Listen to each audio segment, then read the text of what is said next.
Natalie Cole is the Grammy-winning singer, and in March of 2009 revealed on this program that she needed a new kidney and got a transplant in May of 2009. She shares that incredible story in a terrific new book, Love Brought Me Back, A Journey of Loss and Gain. Have it right here, and there you see its cover. It's a great pleasure to welcome her back to Larry King Live, the first interview together with Natalie and the donor family, by the way. They're around, who gave her the kidney. It's been more than a year. How's the health? Really good. Really good. Are you like normal? Yeah. It's amazing. If I tested your kidneys, you're okay? Oh, yeah. Probably better than yours. Okay, you came on this show, as we said, in March of last year, revealed that you needed the new kidney. Let's take a look at what you said then. If you don't get a kidney, you have dialysis the rest of your life. Yeah, well, if you don't have dialysis, absolutely you will die. Dialysis is actually keeping me alive. Are you on a list somewhere? I am. I'm on a very long list, which is why we are looking to donors, living donors. You can get a kidney also from cadavers, which is not abnormal. How sick were you, Natalie? I was pretty bad. When I first was diagnosed with kidney failure, the function of my kidney was less than 8%. So I was on my way out of here, and I really, what I felt was a very, very great difficulty to breathe. Breathing? Yeah. What was the kidneys are not lungs, but no, but it wasn't flushing out. This is why the organ, the kidney, is so important in our body, because it flushes out toxins. It cleanses us, period. Without that particular organ, we couldn't make it. So my body was, filled up with, I guess, a lot of, bacteria and how did you know all you kinds had of it? Stuff.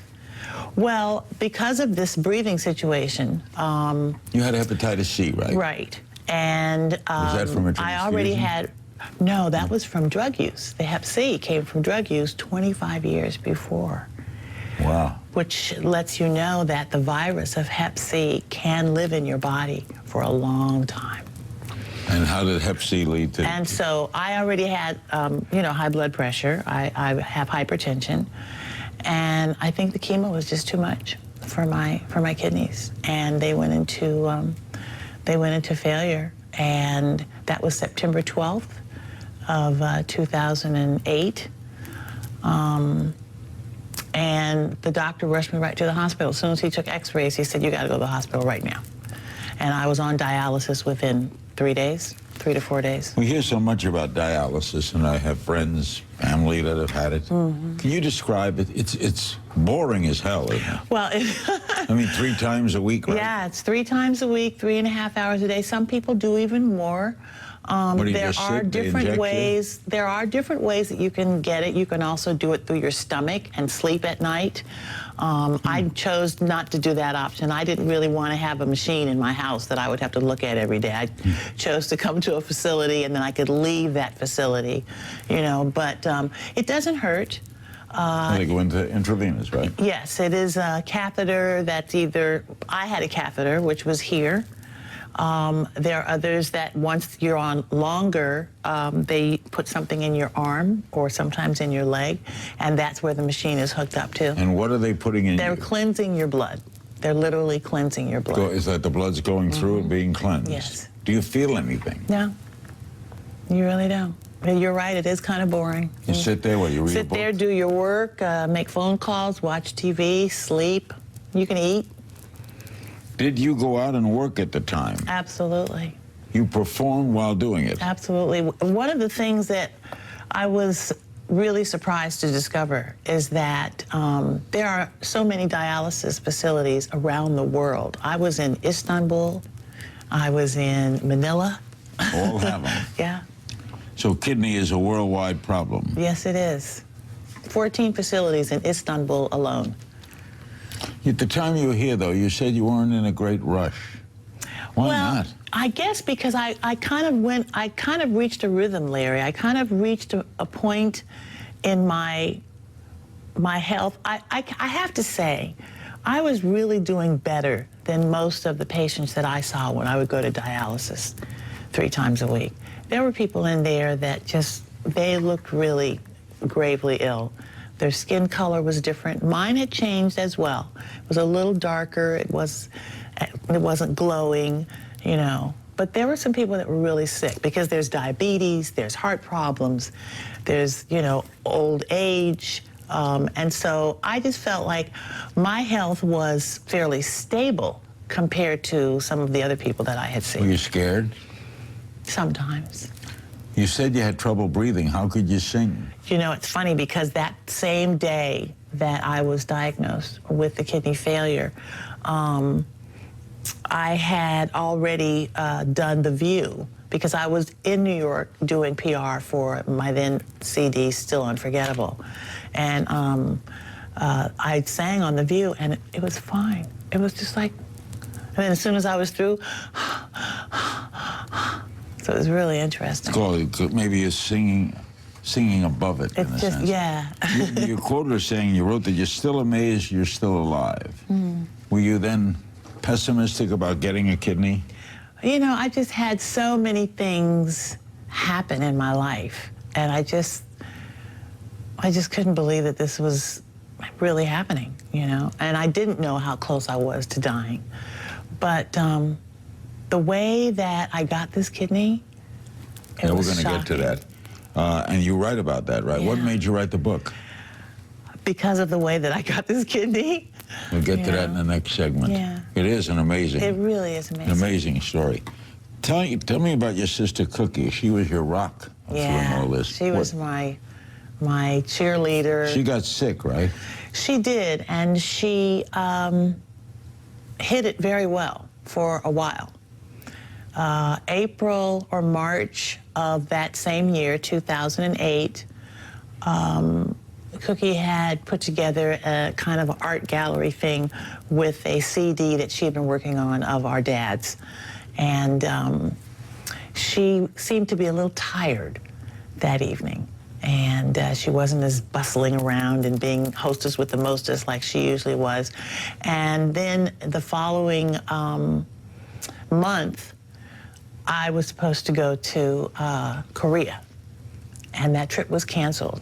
And when I got back, I was in Seattle to find out it was canceled. When I got back, I found out that she was very sick and they had taken her to the hospital. What did she have? She had basically collapsed. And we ended up going to the doctor with her about a week later. And what happened? The doctor said she needs chemo like yesterday. By then, she knew. She knew. Still ahead, we're going to meet the family of Natalie's kidney donor. How she got that kidney. We'll be back with the unforgettable Miss Cole. The book is Love Brought Me Back. Don't go away. Amazing part of the story is that the night you got a call about a kidney, your sister was dying. I was with her. I was in the hospital when she died? with her. Not when she died, when she had gone into a coma again. She, once we went to the doctor, he said, the chemo thing, and I knew she wasn't going to do that. So she went back home. I then had to fly off to Atlanta. My goddaughter was having a graduation. I went there. They called me the next day and said, Cookie has collapsed. We got to take her back to the hospital. What did she have cancer of? Lung cancer. But it had also spread to pancreas and like some your other dad. areas. Yeah. Did she smoke too? Yeah. Yeah. Now the amazing thing is your appearance on this show. That was where you said you needed a kidney, right? Right, that's right. We asked people to... And they wrote in, and I received all these amazing emails because of your show. That's right. And now, when was it that I was on your show?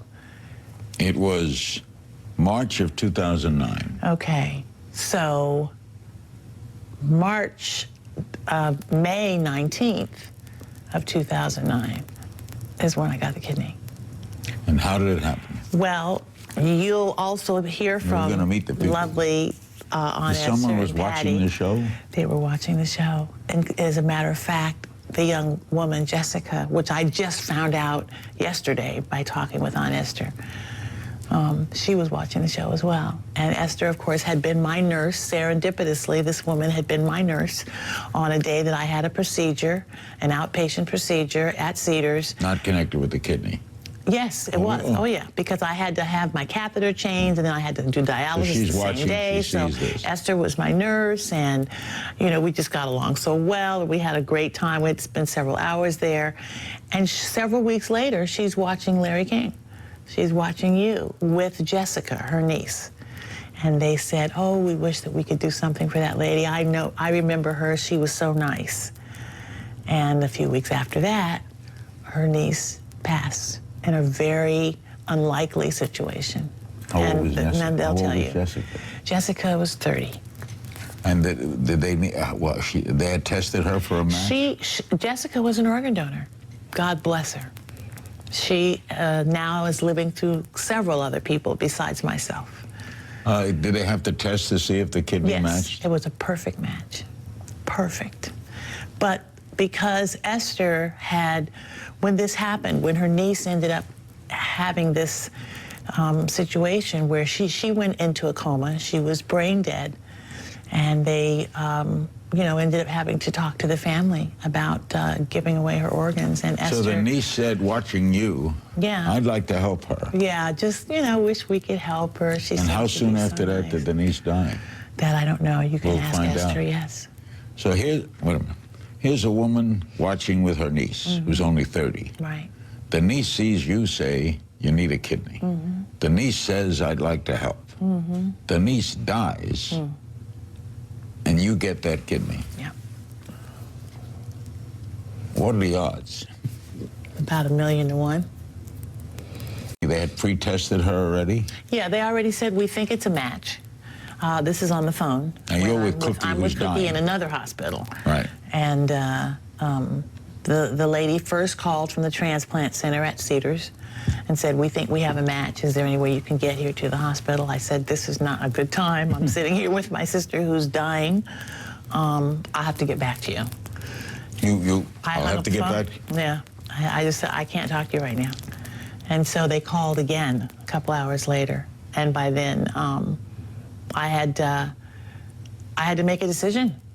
You know, they said, we really need you to come to the hospital like by 6 o'clock, and it was like 4.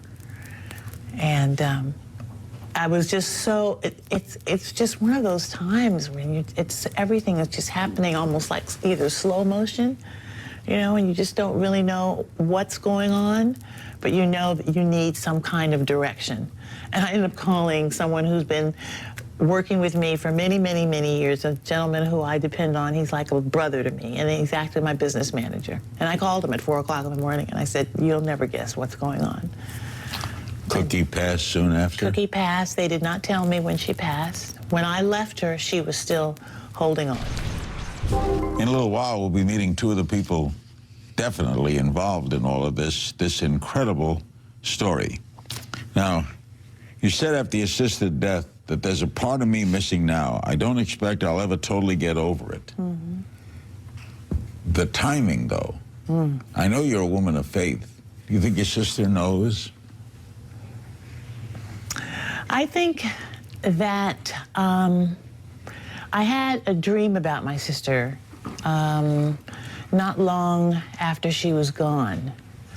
And as my brother passed away many years earlier, and I dreamt about him as well after he had gone. And I do think that she knows. She was in a garden, a beautiful garden. And, you know, this is something, our sisters are very, very special to us. Your uncle was a great talent.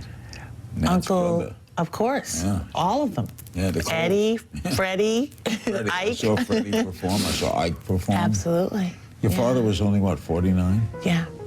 Yeah. I don't even think he was that old. He was born 1919. He passed in 1965. So he wasn't even 49, more like 46, right. 47. Yeah.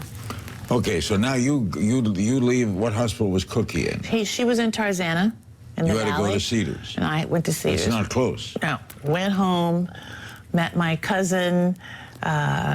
She met me at the house, and Tammy, my friend Tammy, met me at the house, and it was just wild. It was wild. And we got to the hospital, and then we ended up, of course, sitting there for hours and hours and hours, you know. And they didn't pay attention to you? Oh, no. I'm just saying that they prepped me and all of that, but the actual surgery didn't happen until that afternoon.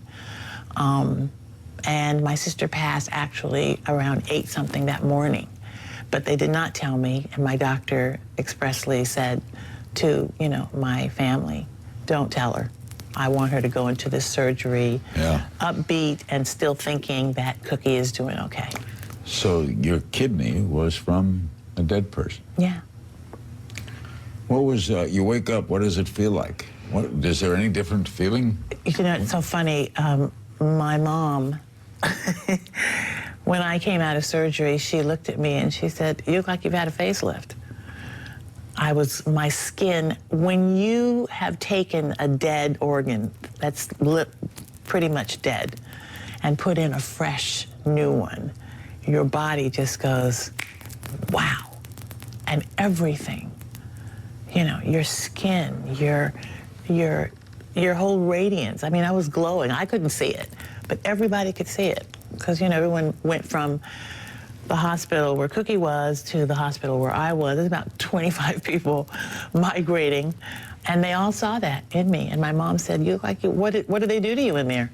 You know, because I looked so refreshed. Did your mom know that Cookie had died? Oh yeah. When did they tell you? They didn't tell me until the 20th of May. I went in to surgery at around 3 on the 19th. They didn't tell me till about 9 o'clock the next morning. I guess you sort of half expected it, right? Or not? No. No. I just, you know, kind of just wanted to believe that she was going to hold on. How old was she? She was 64. Too young. Yeah. So that bounce back, you look great. Do you also feel great? I feel terrific. You get a new kidney, it's like a new life. Yeah, No more dialysis. No. I mean, it's just, I can do everything that anybody else can do. I can eat everything I want except for sushi. That's the first thing they told me when I came out of surgery. No sushi. Why? Something about the mercury and parasites Poison. for the kidney, yeah. You're going to read something from the book? Yes. Okay, before we go to break. Okay. This is from Love Brought Me Back. I was missing life. The long, hot summer was getting longer by the day. I was moping around in my depression, doing nothing, getting nowhere. This is since Cookie has passed. Then the card arrived. It was a simple card, but it seemed surrounded by light. Its light broke through my darkness. The card gave me something I never had before, the name of the woman who gave me her kidney, Jessica. The name of her sister writing the note, Patty. 2 sisters, just like me and Cookie. The note was short and very sweet. The note was filled with gratitude, gratitude for the fact that her sister could be of service. The note was filled with curiosity, curiosity about how I was doing. The note was filled with humility. If I were unable to meet her family, Patricia would understand. That note touched my heart. I didn't think twice. I went to my desk and immediately responded. She's starting over again, Natalie Cole, and we'll meet Natalie's donor family as we continue this amazing story next. We're back with the great Natalie Cole, and joining us are Patricia Argueta. Her sister Jessica donated her kidney to Natalie. Jessica was 32 years old, died from complications related to her pregnancy. The child lived. Esther Sieber is Jessica's aunt and was one of Natalie's dialysis nurses. She helped convince the family to donate her niece's organs and requested that her kidney go to Natalie. You were watching that night, Esther? Yes. When Natalie was on this show? On the show, this was back in March. I watched your show every day. Oh, that's smart of you, Esther. So you saw Natalie talk about this? Yes. And Did then you? My niece was next to me. And when the show finished, you know, we said, we wish we could help her. And my niece said, me too. She seems like a nice lady. That was the niece that died, right? Yes, Jessica. And Patty, Jessica was your sister? My younger sister, yes. What did you make when all of this happened? What did you make of all of this? Well... I mean, your sister... My baby sister, 10 years. Kept alive another person. Yes, it was amazing. I mean, I'm happy that she lives through so many people, that I could feel the connection with Natalie. It brings us, you know, of such a tragedy loss. It's amazing that she still lives on. And she knew she was gonna, she wanted to donate a kidney, right? Yes, most of our family are donors. We had, you know, license. You can do the donation. Yeah, and they give you the little pink dot to put in the license. So we believe in once you move on to the next life, that whatever is for us to be giving inside organs to help other human beings. Were other organs given to others Yes, too? all her organs were donated. Yes. So people are walking around living. Yes, Yes. through Jessica. Through your niece Through my and your sister. Yes. You said you saw Natalie on this program back in 2009 when she announced she needed a kidney transplant. We'll take another look at a clip from that interview. Watch. What specifically is wrong with your kidneys right now? Well, is it both kidneys? It's What's renal. wrong? It's renal failure. Other than the fact that I was on chemotherapy earlier last year, there's nothing wrong with my kidneys. If you don't get a new, you need one, right? If Right. you don't get a new kidney, what happens? I'll be fine. I'll be You fine. will be fine? I will be fine. Just on dialysis the rest of your life, right? That's, and what kind of life? Yeah, Is that- it's tough. It is a tough life, but you know, I talked to people who were on it longer than I was, and they managed. They really did. Why did you write to her, Patty? I wrote to all the donors, to all the recipients. How many were there? Well, the heart, the 2 kidneys, the liver. I wrote to every one of them because I'm really interested in meeting them. My family also. Did you meet them? No, Natalie's the only one. No, none responded? None responded. That's weird. Yeah, and the facility that is responsible for getting organs, you know, donated to recipients, they say that this is not uncommon, that recipients often do not want to really meet the donor family. Because you think they feel queasy? Not necessarily. Sometimes it takes years before they want to really meet the donor. The recipient takes time, and it's up to each individual. Unlike Natalie, she wanted to meet us right away because she was puzzled as where was this kidney coming from. So she didn't you know. were curious, right? Right. I Well, would imagine anybody. the day that they when they called to say that there was a kidney for me, the lady said something about the family has requested that it goes to Natalie Cole, and I'm like, how did they know me? You know, and as a matter of fact, the hospital was a little nervous because they thought that maybe I had bribed this family to give me. People buy kidneys. Yes, sir. They certainly did.